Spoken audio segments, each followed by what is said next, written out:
பகுதியில் நாம் பார்க்க இருப்பது நமது சிறப்பு செய்தியாளர்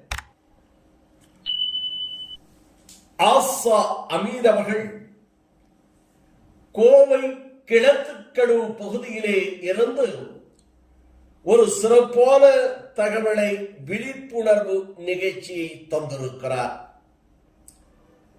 இன்றைய மாணவர்களுடைய படிப்பு என்பதுதான் அவருடைய வாழ்க்கையினுடைய நிலையை நிர்ணயிக்கக்கூடிய ஒன்றாக அமைக்கிறது. நன்றாக படித்து பட்டம் பெற்றால் வாழ்க்கையில் அரசு பதவிகளோ அல்லது தனியார் நிறுவனங்களிலோ வெளிநாட்டுகளிலோ வேலைகளை பார்க்கலாம். வாழ்க்கையில் மகிழ்ச்சியாக வாழலாம்.